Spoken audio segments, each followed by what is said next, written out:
With everything that Alan does, I didn't know that he was a writer.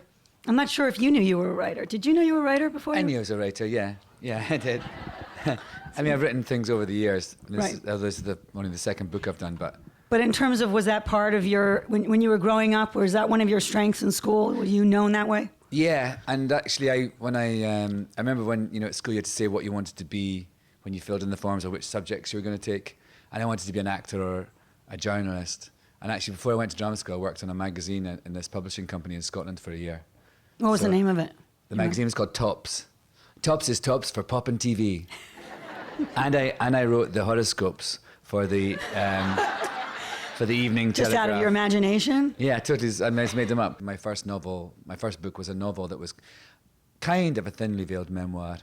And I've written a film, the anniversary party that I wrote with Jennifer Jason Leigh was kind of about characters that were very similar to us and in real life. And so I've been kind of, over the years, understanding that the more you reveal about yourself in your work, the more fascinating it is to people without making it, without being salacious. And so in a funny sort of way, I thought, if I'm going to write something about my life, then this thing that happened is, it is the most honest and authentic thing I could write about. And just to pick up on the word honest, because you've talked in some interviews I've seen about how you knew if you were going to do it, you had to really be as honest, as bare as possible, as naked, or it wasn't going to really work. What did you mean by that? In 2010, I was asked by the BBC to do this TV show called Who Do You Think You Are? And it's a thing where they trace your genealogy and they find out, fascinating surprises about one of your ancestors, and the celebrity cries, and then, that's the end. And I had, there was a mystery in my family, which is my grandfather, my maternal grandfather, had died in Malaysia, and my mum had told me it was a shooting accident, but he'd never come back after the war. He'd never come back to live with my granny and his 4 children.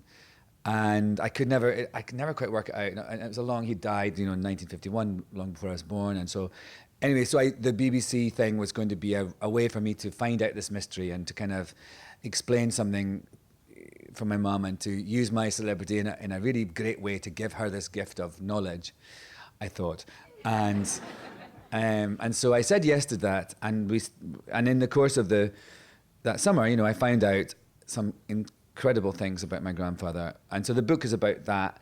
What was it that made you want to be an actor and be somebody that has an extroverted personality coming from that kind of upbringing? I realized it was something I did when I was little to kind of, escape and to have a sort of imaginary life and to make up things and to play characters just with myself when I was alone in the forest. So that connected to when I did a play at school, and then I realized that could be a job. So it was kind of really just something that it really was the first thing I was any good at, really. And so I just stuck with it.